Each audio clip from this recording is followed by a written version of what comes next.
Саламатсыздарбы? Детектор берүүсү жаңылыктарды окуп, анализдеп, сиздерди калп маалыматтардан, манипуляциядан жана пропагандадан коргойт. Бул чыгарылышта номер 1 мамлекеттик телеканалдын журналисттери социалдык тармактарда өлкөдөгү маанилүү маселелер боюнча жасалма маанай жаратууга аракет кылып жатышканы тууралуу айтып берем.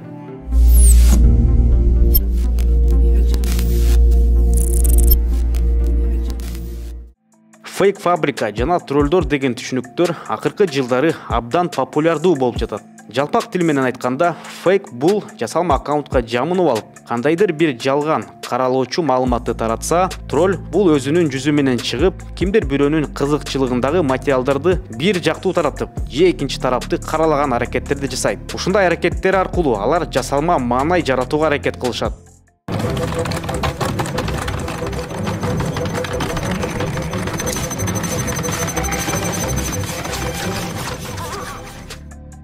Кемпир абаттын айланасындагы окуялардан улам жарандардын арасында нааразычылык күчөп турган убакта социалдык түйүндөрдө кемпир абат суу сактагычын берүү менен Кыргызстан утушта делген көптөгөн посттор чыга баштаган. Булак кежи аларды анализдеп, ийгиликтүү келишим деген пикирди таратууда УТРКнын кызматкерлери активдүү катышканын аныктаган.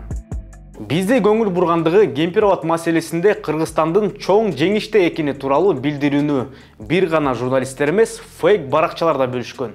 Ага улай электроэнергия массалык түрдө өчүрүлө баштады. Бул жагдайды Бакиевдин учурундагы ВРД көчүрүүлөр менен салыштырып, наразычылыгын айткан пикирлер да болду. Дал ошол учурда армия өз ишине киришип, жарыкты үнөмдөгүлө деген маанидеги бир фабрикадан чыккандай постторду жадырышкан. Учурунда светсиз, суукта кабагым кашым дебей эле жашаганбыз.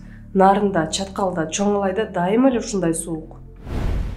Бишкекте бир жума суук болуп, сууктан улам айрым жерлерде свет өчүп калууда. Мына ошону сабыры жоктор улам соц тармактарга жазып, налып жатышат. Бул суук Казакстанды, Өзбекстанды дагы түйшүккө салды. Аларда свет, газ чогуу өчүп калып жатат. Бирок бизге окшоп кыйкырып наалыган жок. Аларга салыштырмалуу бизде абал Кудайга шүгүр. Электроэнергиясын үнөмдөп койгула. Напряжение болгон жерде күч келип өчүп калып жатат деп эскертип жатышат. Деле үнөмдөгөн адам жок. Кайра болгон жарыгын күйгүзүп, жылыткычтарды сайып жатышат. Туугандар, суук деле төмөндөп бара жатат. Аз күндө күн жылып баштайт. Жер сабай бербей сабырдуу бололучу. Бул мисалдардын баарында сабырдуу бололу, жарыкты үнөмдөйлү деген маани камтылат. Мындай билдирүүлөрдөн кийин эле 21 январда президент Садыр Жапаров электроэнергия болгонба кымбаттай турганын жарыялаган. Өлкө башчысы бул энергетика тармагынын карызын өстүрбөй кармап турууга багытталган кадам экенин билдирген. Ага ылайык 2023 жылдын май айынан тарта электроэнергиясына болгонба 77 тыйындан 1 сомго чейин көтөрүлөт. Кемпир абаттын берилиши Кыргызстан үчүн чоң утуш экенин пропагандалаган аккаунттар эми бул жолу элди жарыкты үнөмдөөгө баары бирдей учурда окшош билдирүүлөрдү таратышкан. Алардын көпчүлүгү УТРКнын жаңылыктарын жана президент Садыр Жапаровдун ишмердүүлүгү боюнча постторду жарыялашкан. Мындан сырткары, көмүр сатып алуу жана электроэнергиясынын кымбатташы боюнча өкмөттүн кадамдарын кубаттаган бир канча постторду дагы бөлүшүшкөн. Башкача айтканда, УТРКнын кээ бир журналисттери бир убакта Кыргызстанда талкуу жараткан маселелер боюнча бийликти актаган постторду бөлүшүп турушкан. Бир караганда Кыргызстандын келечегине күйгөн жаран жарыкты үнөмдөөгө чакырып жатпайбы? Анын эмнеси бар деп айтышыңыз мүмкүн. Чынында практика жүзүндө калкты энергияны үнөмдөөгө чакыруу дүйнө жүзүндө болуп келген көрүнүш. Максаты адамдардын жүрүм-турумун позитивдүү нукка буруу болуп саналат. Бирок бул жарык тууралуу постто манипуляцияланган маалыматтар айтылат. Мисалы, кириш бөлүмүндө эле пропаганданын жана манипуляциянын көпчүлүккө апелляция, жалпы элдин ою катары көрсөтүү деген түрү колдонулган. Анткени авторлор бир убактарда светсиз жашап келбедик беле деп көпчүлүктү ынандырууга аракет кылган. Эске салсак, Бозгундагы президент Курманбек Бакиевдин бийлигинде ВРД көчүрүүлөр орун алып, электроэнергияга болгон бааны көтөрүү аракети болгон. Жыйынтыгында буга байланыштуу наразычылыктар жаралган. Посттордун экинчи бөлүгүндө коңшу Өзбекстан жана Казакстан мамлекеттеринде да энергияга байланыштуу көйгөйлөр жаралса да, алар сабыр кылып жатканы айтылат. Чынында Өзбекстанда 9 ноябрдан тарта магистралдык газ түтүктөрүндөгү абанын кескин муздашы натыйжасында жаратылыш газдын басымын төмөндөп, жебди отун менен камсыздоого көйгөйлөр жаралган. Буга байланыштуу энергетика тармагындагы кризистик кырдаалга жол берген жетекчилерге кылмыш иши козголуп, камакка алынган. Ошондой эле Өзбекстанда энергетикалык кризиске байланыштуу жай тургундар нааразычылык акцияларын уюштурушкан. Башкача айтканда, энерго кризис коңшу мамлекеттерде да болуп жатканы чындык, бирок ал жакта да түрдүү нааразычылыктар жана камоолор болгон. Автор энергияны үнөмдөө тууралуу постто манипуляциянын тандалма чындык ыкмасын колдонгон. Анда өзүнө пайдалуу гана бөлүгүн берип, калганын тыйып коет. УТРКнын журналисттери бир гана президент Садыр Жапаров жана Кыргыз өкмөтүнүн кадамын позитивдүү көрсөтүү менен гана чектелишкен эмес. Алар биринчи айым Айгүл Жапарованын Facebooktагы фейк баракчаларын таратылган билдирүүлөр боюнча да постторду бөлүшүшкөн.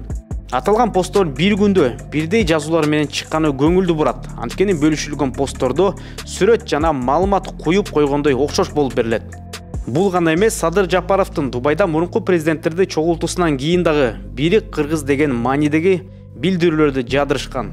Андагы манипуляция тууралуу Медиа Хабтагы кесиптештерибиз дагы айтып берген. Ага ылайык мамлекеттик телеканалдар жасалма коомдук пикир жаратып, бир жактуу маалымат менен манипуляция кылган.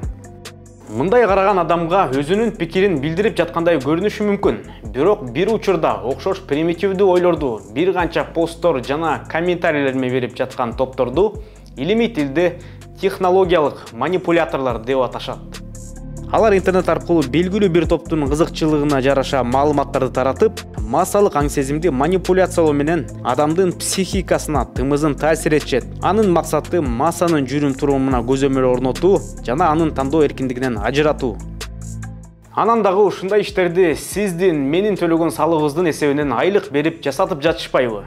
Мисалы, УТРКга 2022 жылы бюджеттен дээрлик 485 миллион сом сарпталса, ал эми ЛТР телеканалына 133 миллион сомдон ашык жумшалган. 2021 жылга салыштырмалуу бул эки каналга 2022 жылы жалпысынан 138 миллион сомго көбүрөөк каражат бөлүнгөн. Фактчек KG сайтынын анализине ылайык, троллдор өз ээлерин мактаган же оппоненттерин жамандаган постторду жайгаштырышат. Ал эми фейктер өз кезегинде бул билдирүүлөрдү миңдеген аудиториясы бар түрдүү топтордун арасында массалык түрдө таркатышат. Ошондой эле бул маалыматтар синхрондуу түрдө бир убакта жана бирдей контекстте таратылат. Дүйнөдөгү кээ бир мамлекеттерде, мисалы Кытайда 50 Cent Army, ал эми Вьетнамда Force 47 деген веб-бригадалар иштей турганы тууралуу маалыматтар бар. Аталган топтордун максаты өкмөттүн жана партиянын иши жөнүндөгү негативдүү пикирлерге каршы күрөшүү. 2017 жылдагы изилдөөгө ылайык, Кытайда 50 Cent Army бригадасы бир жыл ичинде Кытайдын өкмөтүнүн ишмердүүлүгүн колдогон 450 миллионго жакын билдирүүлөрдү калтырышкан. Кызыгы, алардын жарымынан көбүн мамлекеттик жумушта иштеген кызматкерлер түзгөн. Изилдөөчүлөр мындай тенденция интернет айдыгында башка пикир айтуу же өкмөттүн реалдуу ишин чындап баалоону тыйып, пикирлердин цензурасына жол ача турганын айтып келишет. Жогоруда белгиленгендей, мамлекеттик УТРК жана ЛТР телеканалдарына 2021 жылга салыштырмалуу 2022 жылы 138 миллион сомго көбүрөөк бөлүнгөн. Ал эми бул каражаттар кимдин кызыкчылыгы үчүн жумшалып жатат? Сиздер менен детектор берүүсү болду. Биздин каналды колдоп, комментарий жазганды унутпаңыз. Кайрадан көрүшкөнчө.